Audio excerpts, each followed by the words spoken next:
مولت مولت قبل أمر الدبر اوكي مولت ابنتي مولت ايوه مولت يا مون ديكسن سكول فيت كودا سورا كافتا فيديو ورا بدا مون ديكسن تاغي فتا سوكو فايرتي جاستس فور عرفات ويتين جر مون ديكسن نجلا جاستس فور عرفات يت مويت رياسا مون ديكسن مويت كو رياسا يا سا مويت راون ديكسن يا ابن جاستس فور يا جمال مون ديكسن كومنت جاستس فور عرفات وي باكوي جاستس فور عرفات مويت ابا كوي سيفر ديرنا ويتا اني جر تاغي فتا جاستس فور عرفات جرا دوكا جاستس فور عرفات مرقي عرفات كمو كبا مرقي عرفات كمو كبا سكالي والله دي كفلا مو في كبا مرقي عرفات كم مالني كفلوا مو فيكم كفلا مو في كم عرفات إنتي مالك كفلا مو نبي فيكم تهاني بدي تكاو كم داون وامبرنا سرا وانا جرمله داون كده رستورانت داون قدر ريستورانت داون قدر ريستورانت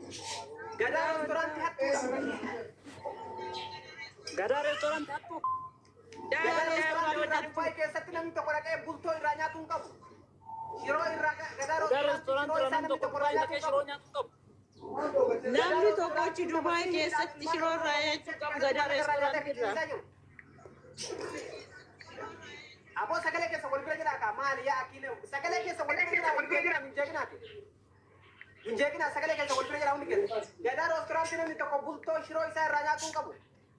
غدا ريستورانت namni tokko bultoo shiroo isaa irraa nyaatuun qabu. Gada reestooraantii irra namni tokko shiroo irraa nyaachuu qabu. Abo mallakana maliya shabaka mali sare tundara hunde sare awala gefada hundi ke sarama justice for arafata jara baresa down gada restaurant free hala justice for arafata witi ka banda jara witi ka banda hundi ka banda hundi ka sam witi ka banda down gada restaurant free arafata gamu ka ba free arafata de mu ka ba down gada restaurant justice for arafata mirgi mootummaan Itoophiyaa beeku fi qaba. Haati faatee mirga isii mootummaan Itoophiyaa kabachiisu fi qaba. Firii haadha faatee ilmaan Oromoo bakka jirtanii hiriira bahuu qabdan. Dubaay keessatti dhiibban gadaa reestooraantii irra geggeeffameetiin mallayni haadha faatee galuu qaba. Mucattiin tun haadha kenna hunda. Haadha faateetiin haadha shamara hundaati. Obsituu nama obsa Oromoo barsiifte. Haadha siinqeesii koomandoo mirgi isii eegamuu fi qaba.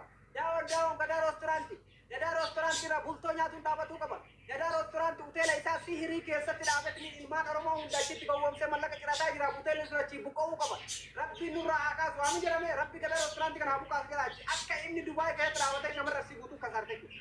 Akka gaafa inni achitti dhaabatee shamara Oromoo guutuu kasaarte jechuudha. Ni galee ba'uu qaba namichi kun keessan.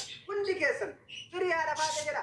Profaayiliin keessan haadha faatee malee namni biraa koomanta jira barreessee nama muhiitti fitaa hundesi. Fitaa hundesi muhiitti na ala tullaa heelee keechi ilmaan xiqqaala. Yaa isaa ilmaan barandaa hundani jala. Okay. Amma dhageeffata. Wai. Ayuun tun nabiratti mul'atu jalatti. Namni hundi isaa profaayilii arafaata irraa qabaame.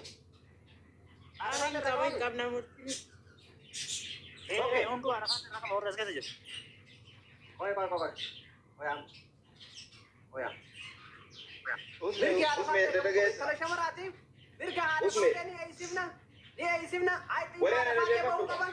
Wallahi billahi tallahi kakadee isnima gadaa reestooraantii yoo afaan arabaatiin sitti viidiyoo waraabee inshaallah akka arabni achitti harka duubatti gaafa dursi hiidatanis si hiidatin achitti si kolaafuu godhin anus mee miti jechuudha. Saa ammaa kanarraa kaasee profaayilii namni haadha faateen godhanne isin dhugumaan diina jechuudha ilmaan Oromooti miti. Namichi diqaalaan kun intala shamaraa miskiina intala isii koomandoo mucattii kabajamtuu takkaa namatti buutee hin beekne takkaa ta'e immoo dhiiraa arrabsitee hin beekne nama gartee saba isaatiif jecha hawaasa isiitiif dhaabatuu malee shamaraaf sagalee ta'uu malee takkaa waa balleessitee hin beekne miidiyaa kanarratti xiqqeessee birrii isii dhoorgatee sababbii isiin itti heerumuu diddeef sababa isii waan biraa gaafatee irraa dhabeef jecha akkasiin maqaa balleessetiniin miidiyaa kanarraa baqatee hin jedhe akka inshaa Allah jaarsolee baqatte kanatti yoo inshaa amma boodatti safara namaa keessa dhaabatuu hin dandeettu. Rabbiin si haa salphisu.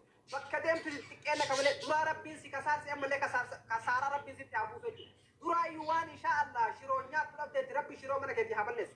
Abboo akka gaafa achitti siirii san ijaarratti ilmaan Dubaay guutuu kasaarte. Dubaay keessatti akka ati siirii san banteeti ilmi Oromoo guutuu gowwoomee achi kasaare jechuudha. Nama hunda kasaarsee fite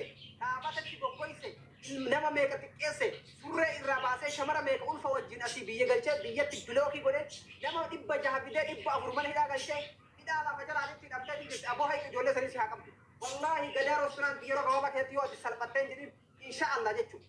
Ramza kaameraa maasii qabee boo shabaka qabee bubba Ramza mamma dhaabata tana jira kenna surta qabee bubba obbiliingi godha amma kanaafu anillee irra kaaduu sila anillee irra kaa'u moo gadama akkanatti irra kaa'u gaa'is irra kaawwan illee irra kaa'u moo akkatti bareeda gaa'is irra kaawwan Oya dhiisi kan isaan kaase kan isaa haa ta'u dhiisi.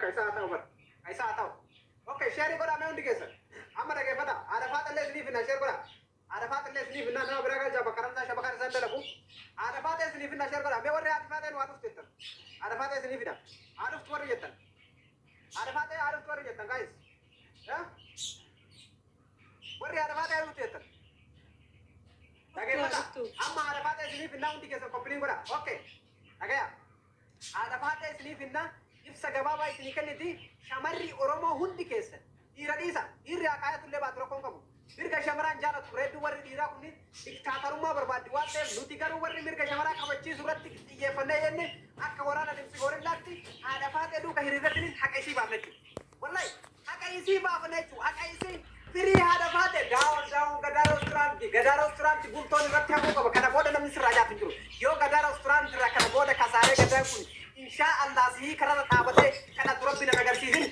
ana waan qabu jechuun guyyaa takka salaatiin jiru akka miskiina tanaa dhorgatteemi mucattii miskiina tana bochifteemi gadaa reesturaanti yoo ati barandaa teettee masgiida jalatti akkatti sihii buufatee haati faatee qarshii lama qarshii sirra darbitee kararra si biran tariin anus mee miti dhugumaan rabbi irraa waan qabne dhugumaan kaabaa rabbi jala hin jirre jechuudha dhugumaan suuta rabiyaatti isaa marraa 10 umraan godhin jechuudha inshaa Allah ni agarta yeroo gabaabaa keessatti Dikara, Rabbi waa beekaa Dubai keessatti akka itti harka siinaniitiin qarshii 100 meeqa kasaartee baate malee dhaati jechuudha. Salphataa ilma shobara saffisuun beekamu.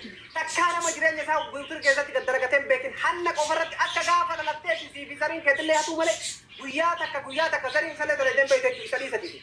Amma dhageeffata. Wallahi billahi tallahi hundi keessan profaayilii nama isan godhanne nama haadha faateen godhanne yumbiloo ka warra aadee kiyya jala jiru jechuudha. Abbaa barbaadana jaalata abbaa barbaadana jibbi profaayilii isii namni irraa hin qabne namni haadha faateen deeggarre saalima ati hattuudha ati nama hattuu deeggaru nama gartee rabbi birattis nama birattis xiqqaadha haqa shamaraa tanaaf kan falmine jechuudha mucattii miskiina boochisee biyya baqaa keessatti innaa taachuun inna maa akkanatti garaan isin gubatu akkaana garaan gubate kanatti jechuudha rabbiin garaa isaa haa gubuuti ilmoo silxee maraa mallaqa kenneetiin akkamitti mucattii shamara miskiina tana dorgate sanuu obboleettii isaa intala ganda kiyyaa jiraan diqaalaa walaa isarraa dhufe kuni ganda eessatti arsiidha miti Woso arsi tay dir arsi shamara simbolchi. Wallahi billahi dir arsi shamara simbolchi. Foto Duti shamara ni akka barbaad. Usme. Foto isaa bakka guddaa haati faaxee jirtutti gabbus nuyin akkasitti daraddar. Sigalee? Amma godhanillee taaphaa godhanii of guddisi. Ofii gadi kuni raga guddaatti guddifatu danda'u kiyya guddatu danda'u akkana taataa olis guddatu danda'u akkanatti mul'ata. Okay, shamarran Oromoo dhaggeeffadha. Waa dabarsaa qoy. Shamarran Oromoo isin rakkoon keessanii nama isiniif quuqamu quban qabdan hanga dhufeen wanti sun mana keessan seenutti anaa miti maaltu singa inaaffaallee qabna beektanii walinaafna shamarran keenya kun walinaaf inaaffaa kana dhaabdanii jechuudha mirga keessan kabachiisuu qabu mirga keessan hadha ijoolleen kun wajjin dhaabbattee dhaggeeffadha hadha ijoolleen kun wajjin dhaabbattee dabartiin Oromoo eenyuun akka taate tiiktookii kanarratti beeksisuu qabna jechuudha barana haadha faaxee irraa haadha faaxee intala haadha faaxee haati faaxee intala haadha fidamtu qabaatteef osoo hin taane waan sin jaallattuuf mana madaamii keessa teessee haadha faaxee kana kennitaniif jechuudha sababa sin jaallattuuf sababa sin sinii dhaabbataa turteef isin immoo hadha isii